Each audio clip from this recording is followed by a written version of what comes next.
Ora então, boa noite. Boa noite a todos. Sejam bem-vindos à Casa de Jesus para mais um estudo. E vamos falar hoje do capítulo 25º, que é um capítulo dos mais curtos do Evangelho e que não tem instruções dos Espíritos. Não tem porque, sendo um capítulo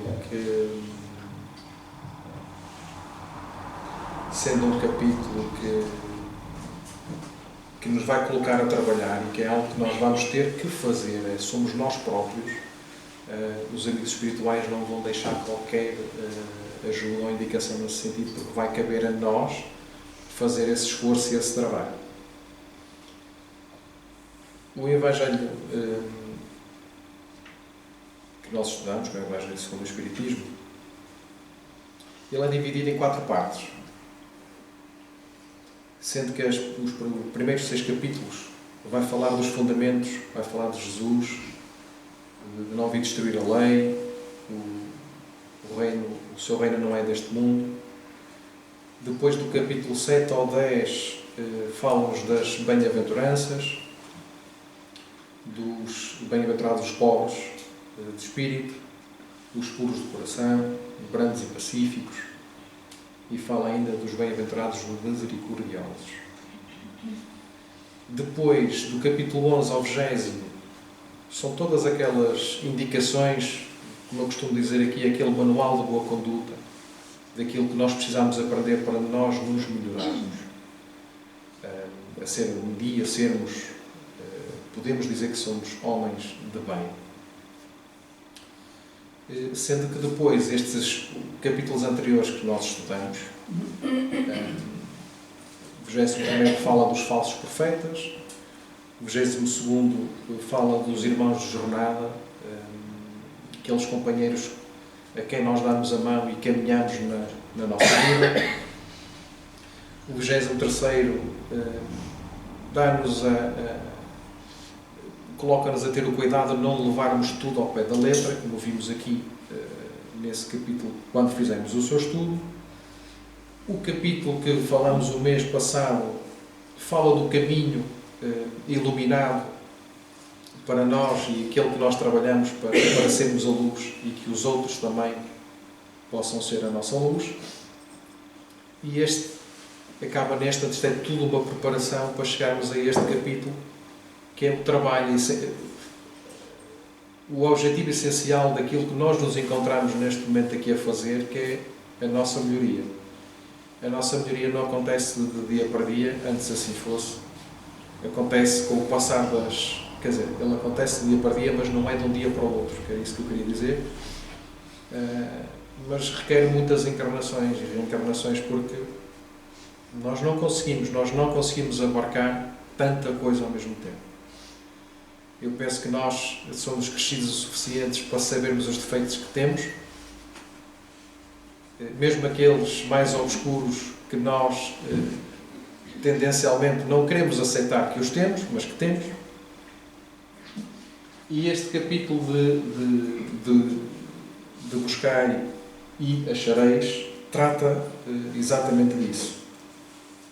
Trata da nossa melhoria, da necessidade de nós nos melhorarmos. E ele vai falar destes 3 pontos. Ajuda-te a ti mesmo, que o céu te ajudará. Observai os pássaros do céu e não vos afadigueis pela posse do ouro. Então, vamos ler aqui a parábola que Mateus nos traz e diz-nos assim: Pedi e se vos dará, buscai e achareis, batei à porta e se vos abrirá, porquanto quem pede recebe, e quem procura acha, e aquele que bate à porta abrir-se-á. Qual o homem dentre vós que dá uma pedra ao filho que lhe pede pão? Ou se pedir um peixe, dar-lhe-á uma serpente? Ora, se sendo maus como sois, sabeis dar boas coisas aos vossos filhos, não é lógico que com mais forte razão o vosso Pai que está nos céus dê os bens verdadeiros aos que lhes pedirem. Então, tentando destrinçar aqui um pouco isto, se nós lermos ao pé da letra, quer dizer, bastaria pedirmos para que os nossos problemas se resolvessem. E com certeza muitos iriam pedir aquilo que é de valor físico. Pedir para ser o Euromilhões, não é? Para poder ter uma vida mais abastada. E na realidade aquilo que eu depois posso-vos contar uma história em particular. Em várias partes do Evangelho, Jesus vai deixando transparecer que nós somos pessoas de pouca fé. Quando nós, perante uma dificuldade na vida, o que nós fazemos no imediato é reclamar porque nos está a acontecer aquela coisa. E porque é a mim e não ao outro. Deveríamos fazer exatamente o inverso. Era pedir a ajuda daqueles que nós não vemos, ou pelo menos grande parte não vê, mas que nos acompanham na nossa vida. Pedir a ajuda. E é nesse sentido, é pedir a ajuda a Deus, pedir a ajuda a Jesus, a estes ensinos. Mas tendo fé. Porque se repararem, Jesus também não curou todos. E quando alguém se aproximava junto de Jesus, pedindo ajuda, ele perguntava sempre: o que queres que eu faça? E a pessoa dizia qual era o problema que tinha. E quando se curava, ele dizia: a tua fé curou-te. A fé que a pessoa trazia. A fé de ver o seu problema resolvido. E acreditem que muitas das curas físicas e psíquicas que nós temos vai sempre depender da forma como nós encaramos a dificuldade. Se formos derrotistas, já perdemos. Se encararmos com humildade e com fé no mais alto, provavelmente venceremos com facilidade. Então, neste livro pequenino, aqui está o Evangelho de Mateus, e está contido muita coisa, que é um apêndice e uma ajuda muito grande ao Evangelho. Diz-nos que quem pede riqueza material e não se previne contra as tentações da ociosidade e do egoísmo, certamente obtém a fortuna de mistura com amargas provações. Isso já nos deixa a pensar. E Kardec diz-nos ainda que, do ponto de vista terreno, a máxima buscai e achareis é análoga a esta outra: ajuda-te a ti mesmo, que o céu te ajudará. É o princípio da lei do trabalho e, por conseguinte, da lei do progresso, porquanto o progresso é filho do trabalho, visto que este põe em ação as forças da inteligência. Portanto, vemos aqui que sem trabalho não vamos conseguir fazer nada. No Livro dos Espíritos tem estas 3 questões que fala precisamente disso e dessa necessidade do trabalho.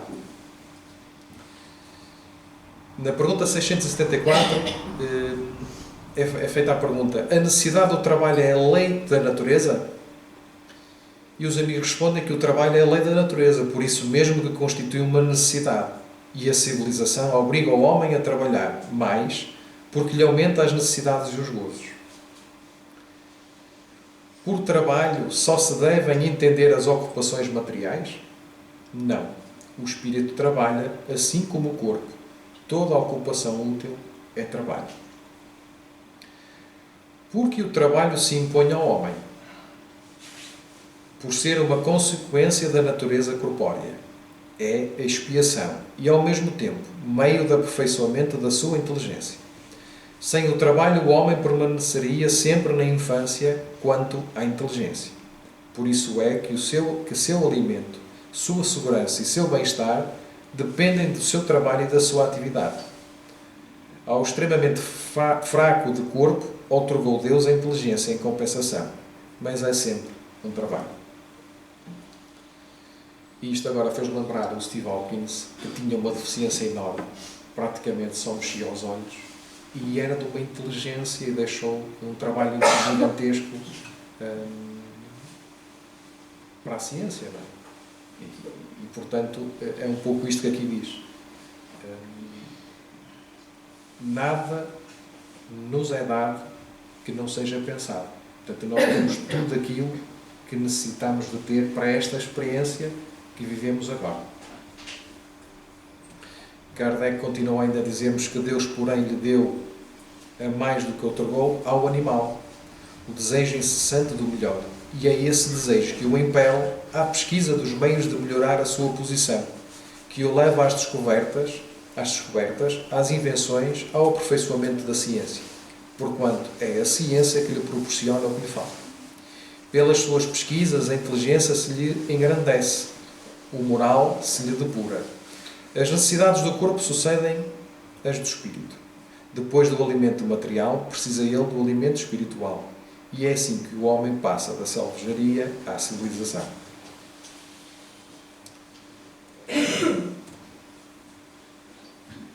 O progresso na parte da inteligência é sempre mais rápido do progresso na nossa moral.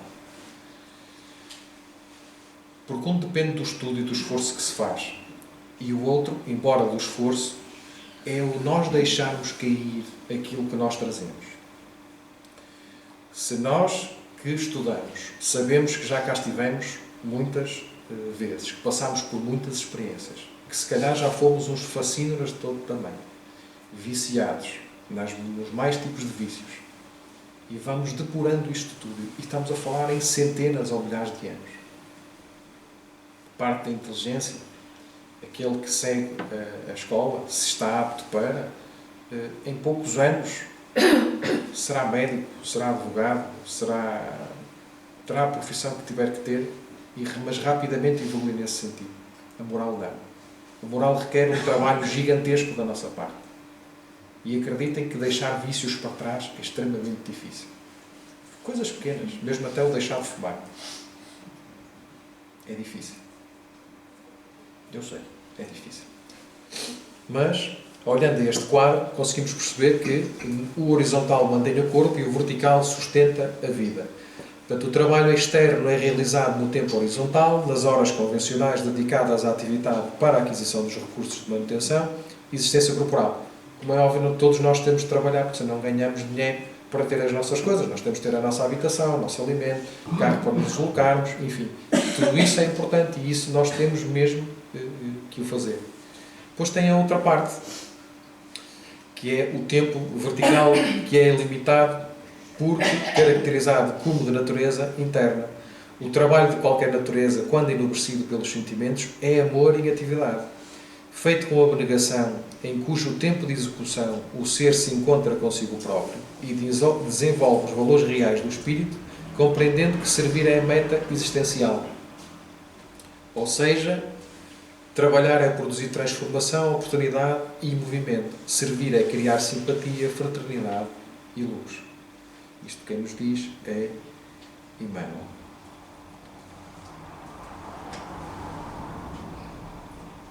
Nós sabemos o que é amar.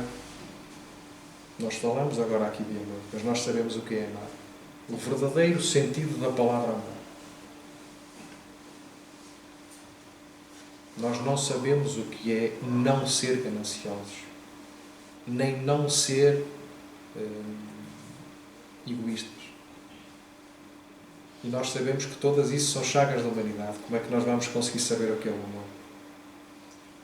Se nós soubéssemos o que era o verdadeiro sentido da palavra amor, e eu também não sei, estou a aprender como todos vós, o mundo não estaria assim. Já estaríamos muito mais à frente. Infelizmente não vai ser amanhã, teremos muitos anos pela frente, com certeza. Mas esse trabalho começa aqui e agora, se nós quisermos e se nós tivermos fé.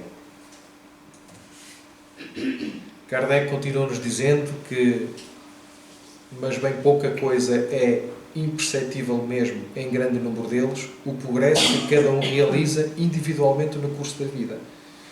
E é verdade, eu às vezes utilizo a expressão de que nós nascemos e trazemos uma... Nascemos, não. Renascemos num novo corpo e trazemos na mochila, a mochila aberta, e trazemos muita coisa connosco. Para tentar resolver pendências do passado. Só que a mochila vai aberta.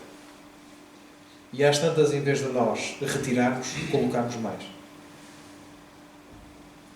E andamos aqui para a frente e para trás, e viajamos para o lado verdadeiro da vida, e regressamos cá, e ficamos chateados porque não cumprimos, e regressamos, mas falhamos novamente. Mas isto é ser a vida é assim.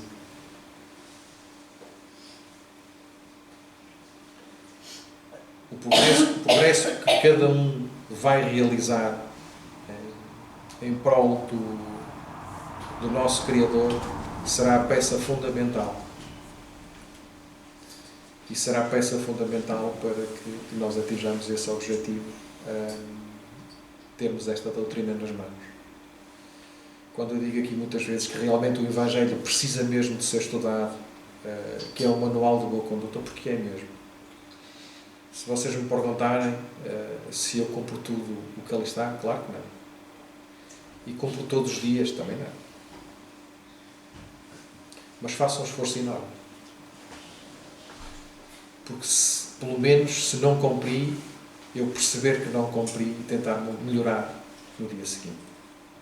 É esse o esforço que nós pedimos. Não são coisas gigantes, são passos pequeninos. E é isto que nós aprendemos com Jesus, se quisermos.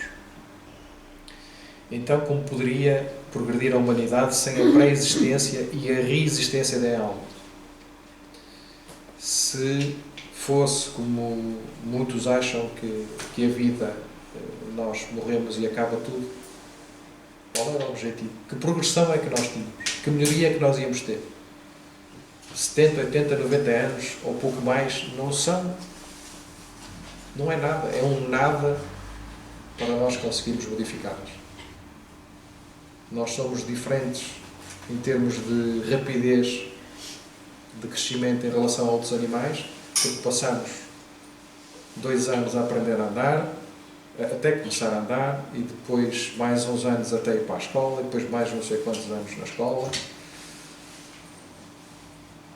Um cavalo nasce e em minutos já está de pé. Claro que ele não traz com ele, entre aspas, a obrigação dessa melhoria moral que nós temos. Mas se fosse só esses 70, 80, 90 anos que nós teríamos de existência, vocês acham, porque eu não acho, que isso seria suficiente para nós nos tornarmos homens de bem? Se Deus houvesse isentado do trabalho do corpo o homem, seus membros se teriam atrofiado. Se houvesse isentado do trabalho da inteligência, seu espírito teria permanecido na infância, no estado de instinto animal. Por isso é que lhe fez do trabalho uma necessidade e disse: procura e acharás, trabalha e produzirás. Dessa maneira serás filha das tuas obras, terás delas o mérito e serás recompensado de acordo com o que hajas feito. Os Espíritos não vêm isentar o homem da lei do trabalho, vêm unicamente mostrar-lhe a meta que lhe cumpre atingir e o caminho que a ela conduz, dizendo-lhe: anda e chegarás, tu parás com pedras, olha e afasta-os tu mesmo. Nós te daremos a força necessária se a quiseres empregar. Portanto, somos nós, não os outros. Por isso é que este capítulo fala para nós. Para a nossa necessidade. Diz-nos ainda que, no ponto de vista moral, essas palavras de Jesus significam: pedi a luz que vos clareie o caminho e ela vos será dada. Pedi forças para resistirdes ao mal e as tereis. Pedi a assistência dos bons espíritos e eles virão acompanhar-vos. Pedi bons conselhos e eles não vos serão jamais recusados. Batei à nossa porta e ela se vos abrirá. Mas pedi sinceramente, com fé, confiança e fervor. Apresentai-vos com humildade e não com arrogância, sem o que sereis abandonados às vossas próprias forças, e as quedas que derdes serão o castigo do vosso orgulho. Tal o sentido das palavras: buscai e achareis, batei e abrir-se-vos-á.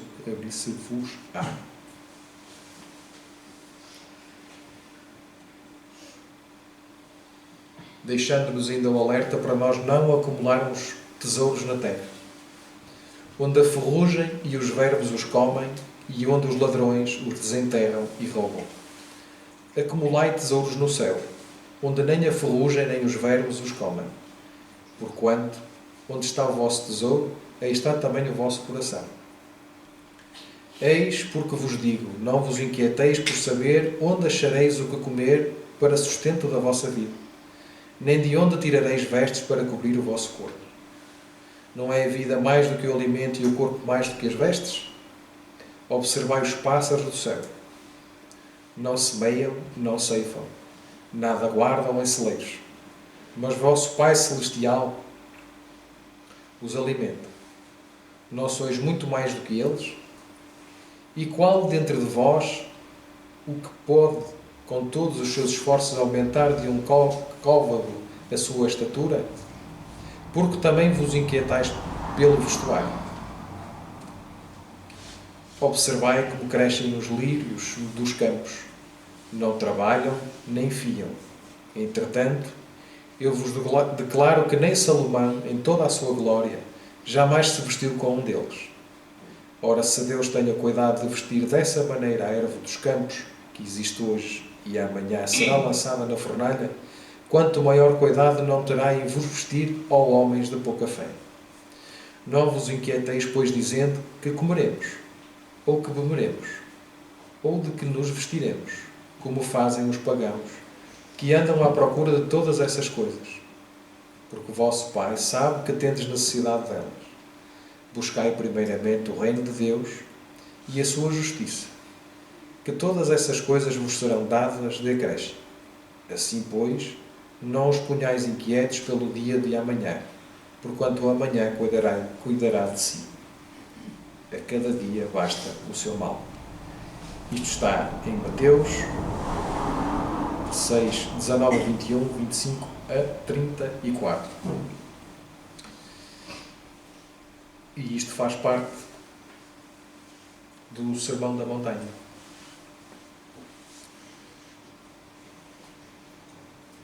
Se nós olharmos aquilo que Kardec nos vai explicar, e que já nos tinha dito, que nós não devemos interpretar tudo ao pé da letra, e ele diz que as palavras seriam a negação de toda a providência, de todo o trabalho e, consequentemente, de todo o progresso. Não pode ter sido esse o pensamento de Jesus, pois estaria em contradição com o que disse outras vezes com as próprias leis da natureza.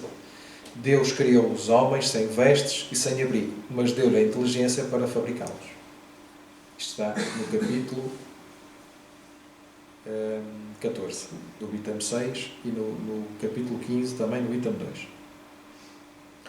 Não se deve, portanto, ver nessas palavras mais do que uma poética alegoria da providência que nunca deixa ao abandono os que nela confiam, querendo, todavia, que esses, por seu lado, trabalhem. Se ela nem sempre acode com um auxílio material, inspira as ideias com que se encontram os meios de sair da dificuldade.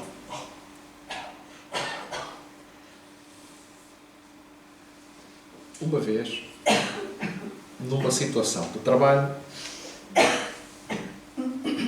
e por isso é que às vezes nós esquecemos realmente de pedir. Nós estudamos tanto, e vimos às palestras, e vamos aperfeiçoando, e vamos falando sobre o Espiritismo e sobre a doutrina, mas depois chega a estas partes e nós somos uns autênticos iniciantes, porque passamos aqui anos, e quando realmente nós precisamos de ajuda, nós pedimos ajuda para os outros, para a nossa família, para os nossos filhos, e obviamente pedimos para nós. Mas perante a dificuldade, às vezes esquecemos que temos ferramentas nas mãos, que Jesus nos deu, que nós aqui relembramos, passados estes 2000 anos, e nos esquecemos, que é pedir ajuda, com fé. E numa determinada situação, eu estava a braços com dois casos, que eram duas dificuldades, mas que uma dependia da outra. Para uma acontecer, para uma se resolver, dependia que a outra se resolvesse. E às tantas, na hora do almoço, eu estava no escritório e estava, assim, como é que eu vou tentar pensar como é que eu ia descalçar uma bota para resolver aquele problema. E às tantas senti assim uma pancadinha e veio-me à cabeça. Porque não oras? É tão óbvio que a gente até se esquece. E então eu pedi mesmo. Pedi como se estivesse a falar para uma pessoa que estivesse à minha frente. Porque precisava mesmo de ajuda para resolver aquilo. Como é que eu vou resolver isto? Eu preciso mesmo de ajuda. Eu precisava que isto acontecesse assim ou daquela forma. Como é que eu vou resolver? Curiosamente, que não tem nada curioso, de tarde, poucas horas depois, uma coisa que nem era suposto ter acontecido, aconteceu, que resolveu a primeira, que deu para resolver a segunda. E depois eu estava em casa a pensar, isto hoje foi uma coisa... De onde é que apareceu aquela alma que me trouxe a solução? E se eu vos disser que ele apareceu, fez o que tinha a fazer e nunca mais apareceu, nem atende o telefone, ainda é mais interessante. Mas o problema resolveu-se. Só que nós não sabemos pedir. Eu não estou a dizer que eu sei pedir. Eu sinto-me abençoado porque naquele dia me ajudaram. Porque se calhar foi das poucas vezes que eu pedi com um real sentimento.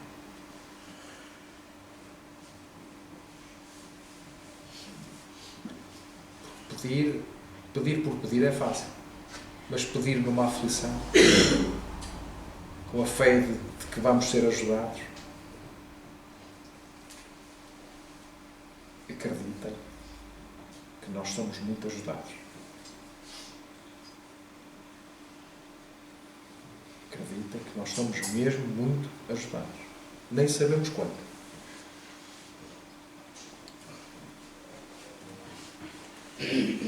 Deus, como é óbvio, conhece todas as nossas necessidades.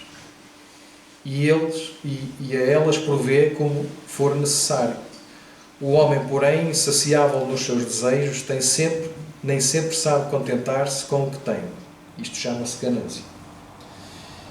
O necessário não lhe basta, reclama o supérfluo. Isto chama-se egoísmo. A providência então deixa entregue a si mesmo. Frequentemente ele se torna infeliz por culpa sua e por haver desatendido à voz que, por intermédio da consciência, o advertia.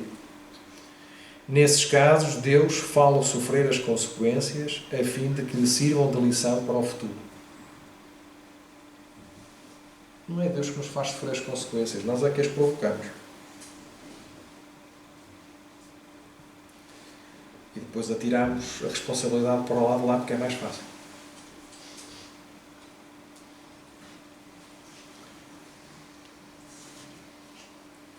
Estão a ver aqueles desenhos animados que tinham um diabinho de um lado e um anjinho do outro a tentar fazer com que a pessoa em questão agisse da forma correta?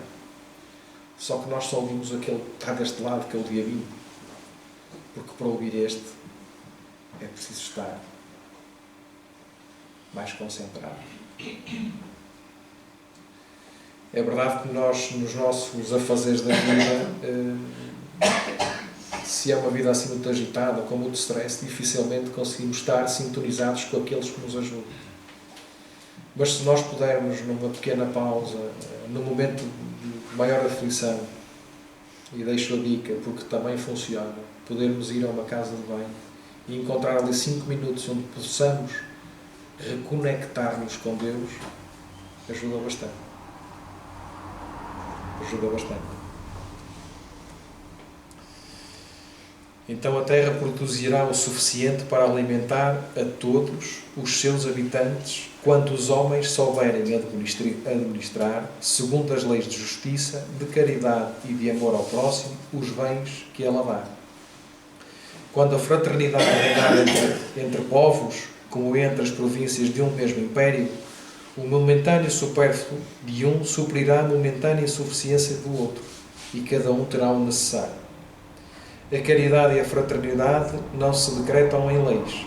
Se uma e outra não estiverem no coração, o egoísmo aí sempre imperará. Cabe ao Espiritismo fazê-las penetrar nele. Voltando àquela questão, para quem acha que quem morre vai descansar e acaba tudo,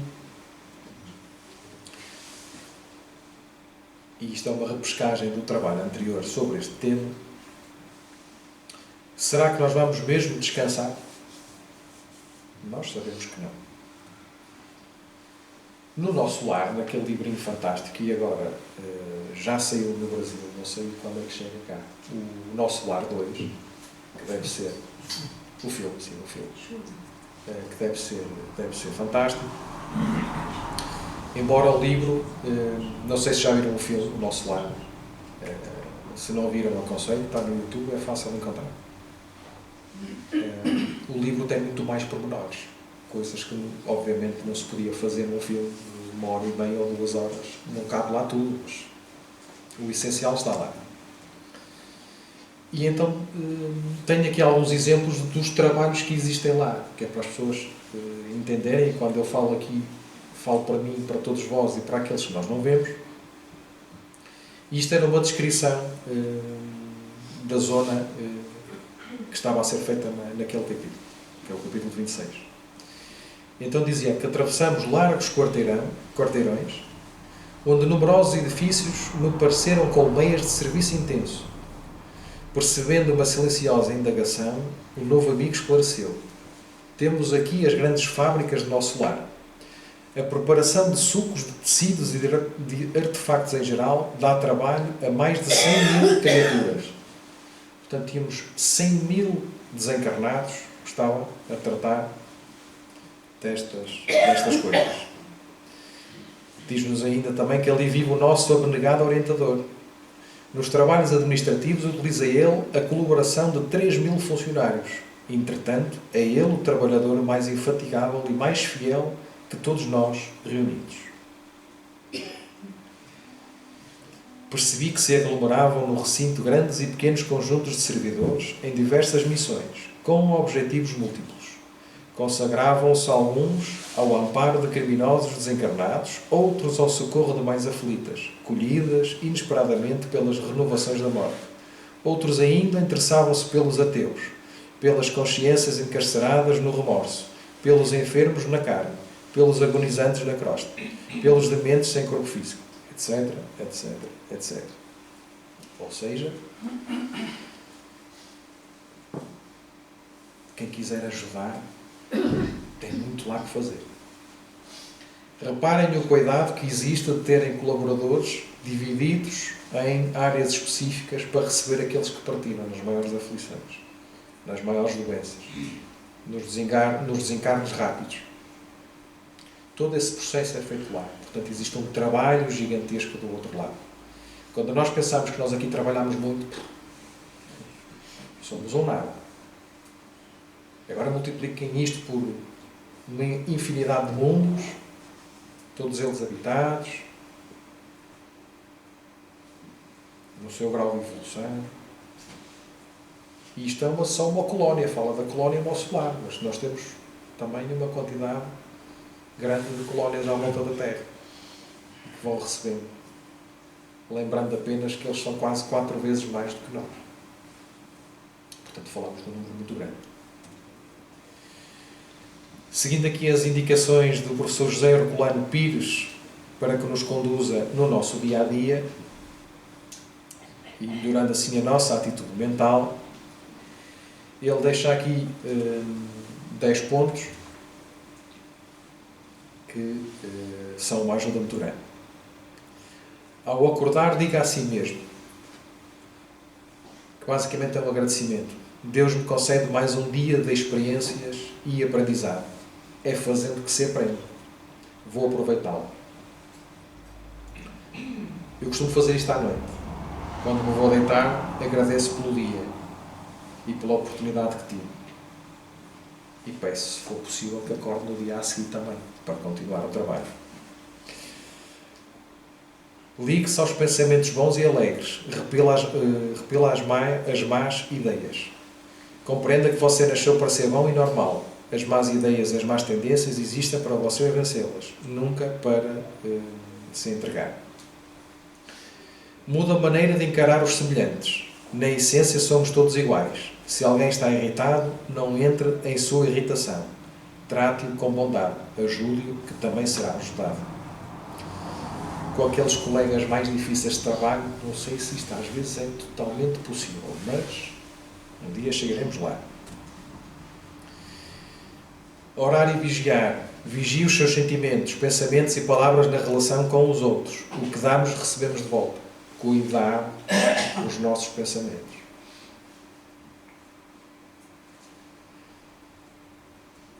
Os pensamentos ganham forma e têm uma influência enorme para com o outro.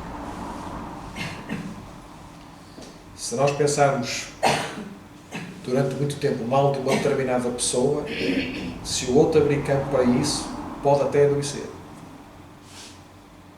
Cuidado com os nossos pensamentos. Não é para assustar. Não se considere vítima. Você pode estar sendo algoz sem perceber. Pense nisso constantemente para melhorar as suas relações com os outros. Viver é permutar. Examine o que você troca com os outros.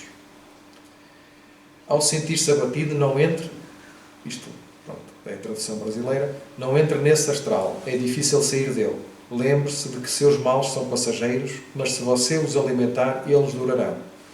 É você que sustenta seus males, cuidado com isso. E é verdade. Se nós vivemos a pensar que determinada coisa, seja doença, seja porque alguém disse alguma coisa, ou porque pensa, aquilo faz-nos mal. Às tantas nós estamos a perder demasiado tempo com coisas que não têm validade, não serve para nada. É o chamado lixo mental, que nós somos bombardeados durante o dia. Frequente a instituição que se sintoniza. Não fique a saltar de uma para outra. Quem não tem constância, nada consegue. Se você ouve vozes, não dê atenção. Reflita simplesmente. Não tenho tempo a perder. Se você tem visões, sente toques ou arrepios, não dê atenção nem se assuste com os efeitos físicos. Leia diariamente, de manhã e à noite, ao deitar-se, um trecho do Evangelho e medite sobre o que leu. Abra o livro ao acaso, neutralize influências negativas com o poder da sua vontade. Reformule o conceito de si mesmo. Você não é um pobrezinho abandonado no mundo. Os próprios vermes são protegidos por leis naturais. Estabeleça pouco a pouco o controle de si mesmo com paciência e confiança. Não depende dos outros, depende da sua mente. Mantenha arejada. O ponto 11 é obrigatório, é estudar os livros da codificação. E deixo para terminar, ou quase para terminar, tenho aqui mais uma nota de e-mail, também é interessante. Toda a gente conhece este senhor, acho eu. E ele diz-nos uma frase espetacular, que é esta, que a imaginação é mais importante que o conhecimento. Eu posso conhecer muita coisa, mas como ele diz aqui, o conhecimento é limitado. E a nossa imaginação vai a qualquer lado. Por isso é que eu dizia, cuidado com os pensamentos. Se nós nos dirigirmos para coisas boas, aquele pequeno mundo, entre aspas, que nos rodeia, acreditem, que o ambiente melhora. Ao passo que se as nossas mentes forem mentes não sãs, o que está à volta é como o bicho que ataca as maçãs, aquilo começa a atacar e aparece tudo.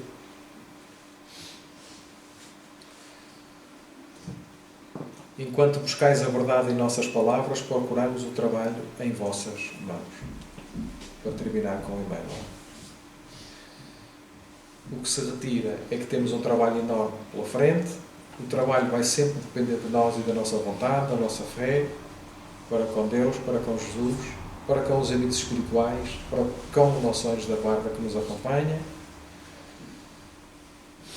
Fica também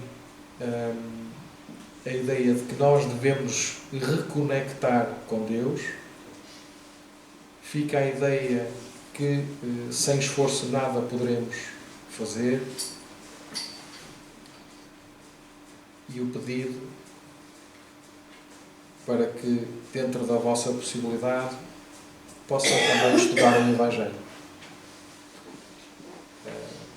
Eu sou chato com isso, mas não faz mal. Este era o trabalho de hoje. Penso que temos aqui algumas ferramentas e muita coisa para meditar. E agora convidava a todos que pudessem cerrar os olhos, se assim quiserem.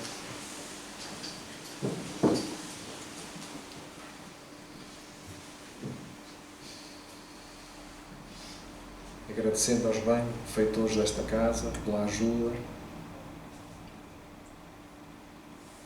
pelo carinho com que nos recebem quando aqui chegamos, pelo trabalho enorme que têm em apaziguar o ambiente,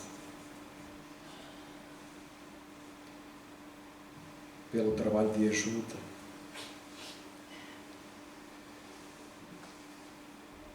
às maiores dificuldades que nós sentimos, às dores, às doenças, aos infortúnios, deste e do outro lado da vida.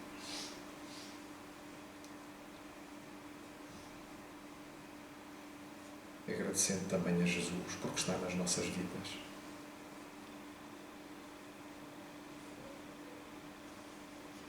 Agradecer tudo aquilo que bom nos acontece. Agradecendo tudo o que menos bom também acontece. Tudo serve de ensinamento. Tudo é necessário para as nossas vidas. Tudo serve para nos melhorarmos.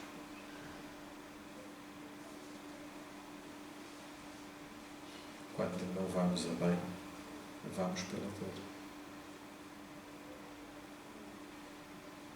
E a dor às vezes é necessária.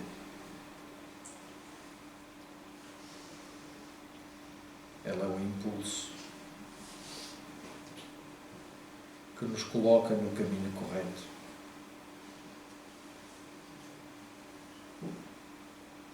Na direção de Jesus.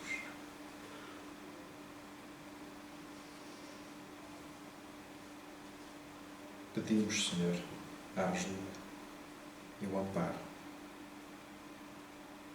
para todos aqueles que sofrem com as guerras, com a maldade, com a fome, com o egoísmo. Pedimos ajuda para todos aqueles que vivem na rua, sem comida, sem teto. Pedimos ajuda para nós, senhores. O que também precisamos. Obrigado, Mestre amado, por toda a paciência, por todo o amor, por todo o reconforto que nos trazes. Obrigado, Senhor, por tudo. Acompanha-nos até casa. Fica connosco, hoje e sempre. Que assim seja.